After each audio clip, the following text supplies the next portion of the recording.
Good morning, professors, family, and my friends of the class of 2015. It is an honor to stand before all of you today. When I first came to Cal, like other students, I was driven to excel, to be the best in academics and in all the other activities I was involved in. Like other students, I wanted to fulfill my sense of intellectual curiosity. Cal brings out our competitive side, our independence, and the drive to push our boundaries. As we leave college, those qualities will serve as well. In fact, it's why Cal graduates succeed. And some will say, rule the world.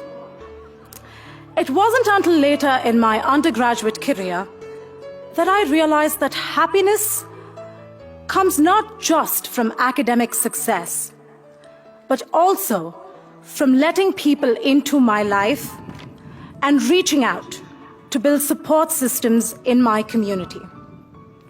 Feeling at home was not something that I expected when I came to college 8,000 miles away from where I was born and raised. But it happened to me.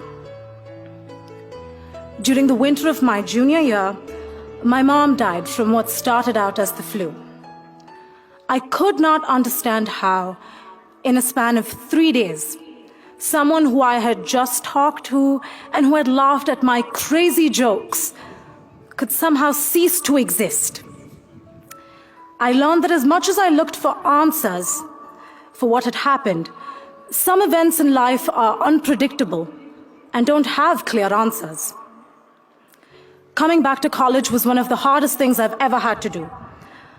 I felt my mother's passing in the smallest of details, from seeing freshmen moving in and remembering how she had flown in with me to help me do the same, or something as mundane as hearing someone say they needed to call their mom.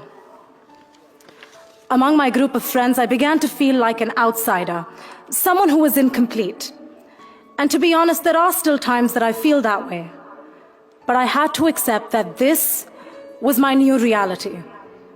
I would not be able to call my mom about my bad days, my good news, or even that econometrics final, which I had studied so hard for, but still felt like I knew nothing.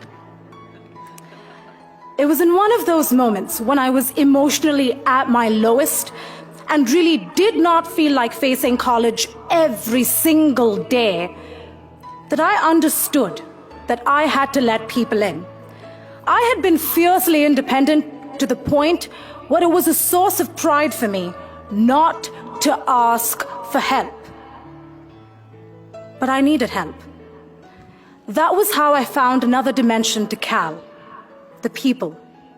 People who I had never before approached for any kind of personal assistance helped me in such unexpected and touching ways. My professors, teaching assistants, and academic advisors opened their doors and opened their hearts, sometimes even sharing personal stories of loss with me. They helped me meet deadlines, plan my life, and sometimes just have a good cry in their office. My financial aid advisor at Cal, who ensured that my budget appeal went as smoothly as it could, so I didn't have to worry about financial aid while grieving my mom.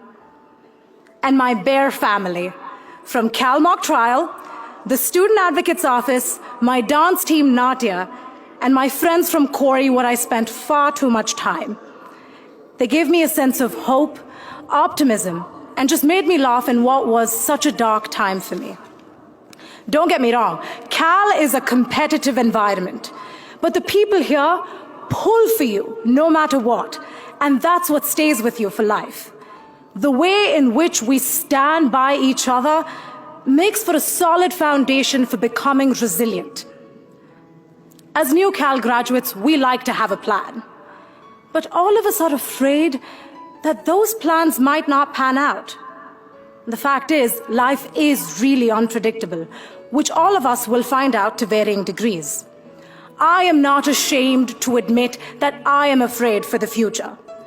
But Cal has taught me how important it is to have people that stand by you when things don't go according to plan, and even when they do.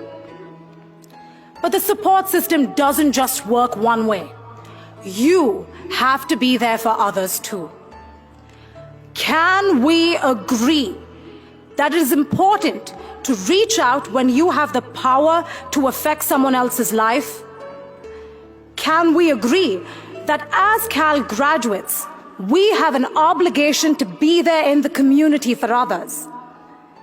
And I'm sure we can all agree that letting people in and reaching out can be so rewarding. Let's face it, we're going to need all the resilience and all the personal support that we can get.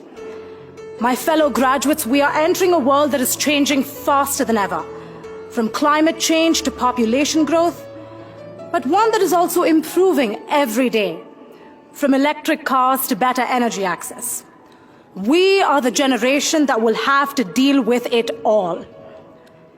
So I leave you with this final thought.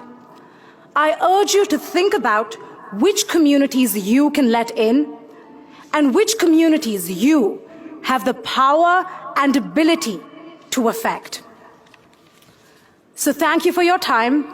I hope you have a wonderful graduation with your family and friends, and I wish you all the very best for your future.